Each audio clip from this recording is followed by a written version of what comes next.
YouTube brought down one of my videos yesterday, claiming that it was against their policy, and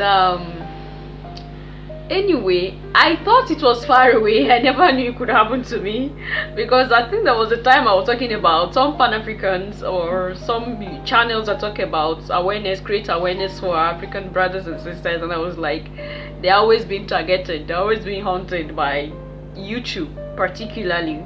I never knew it would come close to me, because I felt I was a very tiny invisible channel. I have not been monetized yet, so I never knew that I could be of of harm to them anyway. Okay, I felt that I was just trying to create awareness for my people, for my African people, trying to tell them to be careful with what they eat, because these things were being tampered with before they are shipped down here. That was the essence of that video, and they felt it was against their policy and they brought it down. This is YouTube for African people. I know a lot of you might have seen it and some of you might have not seen it.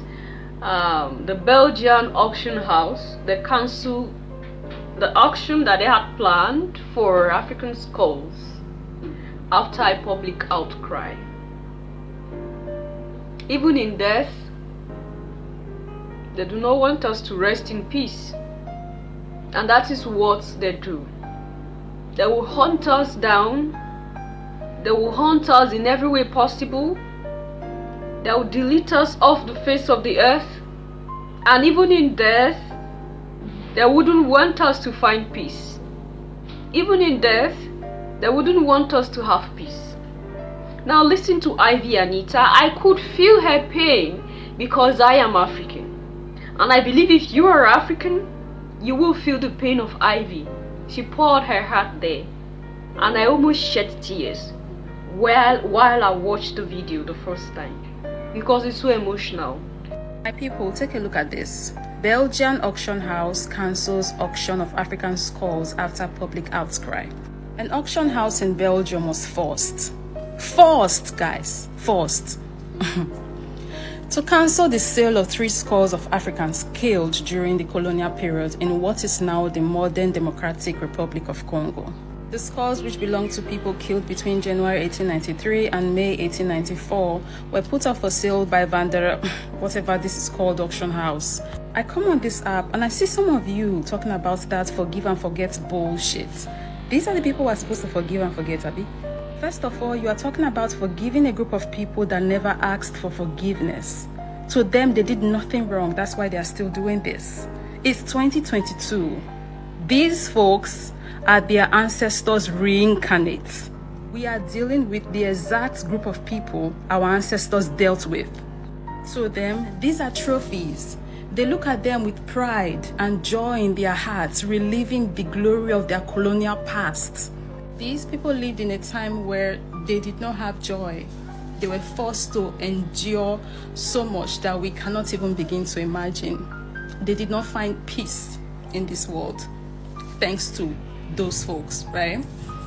And now in death, they still can't have peace. They're selling their skulls off amongst themselves.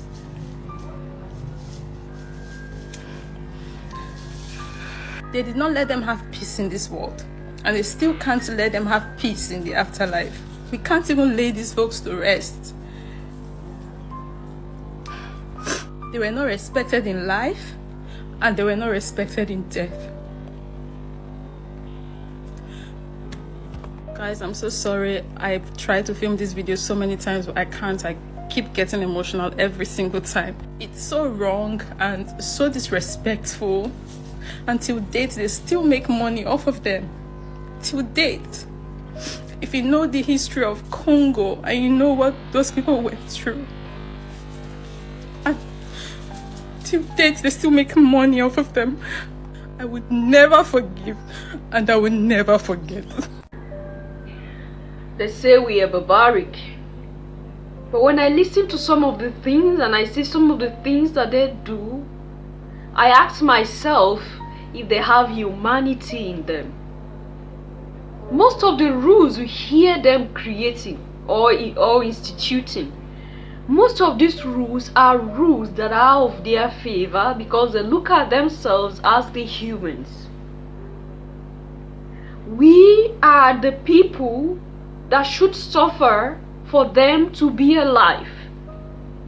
And this is the policy of how the world is running. This is how it is until Africans are open enough to see that we will not be regarded as we want to be.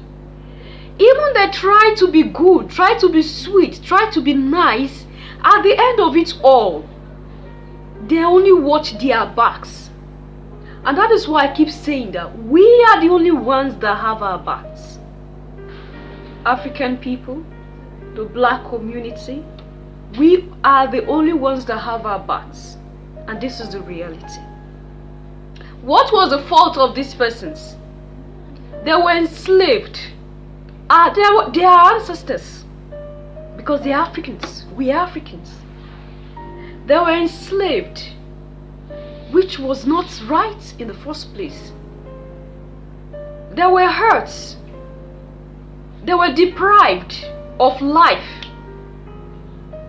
And even in their own passing on, even in their RIP, they still do not want them to rest in peace.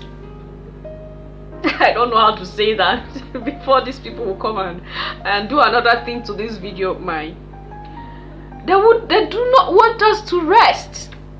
Even when we have crossed this wall to the other one, if they have their way there, they will still want to lord it over us. They will still want us to be the stool where they march on, the steps where they climb up, the stool where they sit on. Reality of life, whether you take it or leave it. But they will give you reason why things has to be that way. And that is why I stand with Ivy Anita and I say that we will never forget. We will never forget those pains our ancestors felt, because it is in us. We are still feeling those pains because we are connected to them. We will never forget. And that is why as Africans we should be wise. Open your eyes. See what you should see. I don't know when as African people will have our own platform to share our ideas and talk to ourselves. Because there are some things you can't say here. Obviously, like I said, my video was taken down. There are some things you can't say here. They wouldn't even allow you to say it. When they know that you're trying to do something that is making a lot of people wising up, opening their eyes, they will frustrate you, they will deprive you of that right. But to them, there is nothing wrong with it. When they do it, it's no problem. When we do it, problem comes up.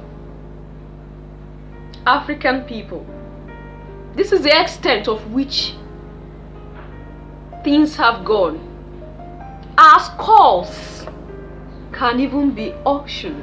Our skulls can even be sold.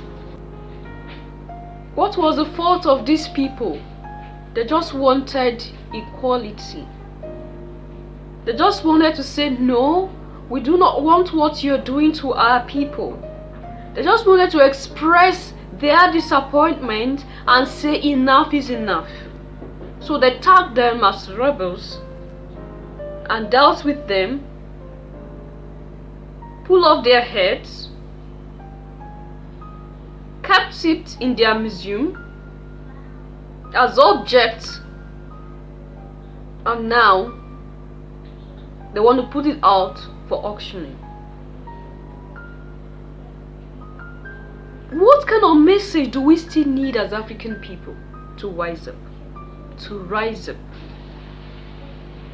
I don't like saying this, but I think I should say it now because YouTube have given me the impetus to say so since they brought down my video. That shows that I am making a big impact out there in the society. At first I was looking at myself like, this small channel, look at me, I'm just struggling to make 1,000 subscribers. Just last time I just hit 1,000 subscribers not long ago. I'm not even being monetized yet, and YouTube can't even cross-check my content and then say, oh, this thing is not gonna be good for us if it goes out there. Anyway, So do well by hitting that like button. Hit that like button, subscribe to the channel if you haven't subscribed. Do share this video to your friends and family. Share my videos to your friends and family. Let's make a community out of this place. Let's make a family out of this place, right? I'll keep saying this. We are the only ones that have our backs. We are the only ones that can create awareness for ourselves. We are the only ones that can communicate to ourselves so we could stay alive in this world where we have been deprived of a lot of things, right? So watch your backs, watch your brother's back, watch your sister's back. Bye for now.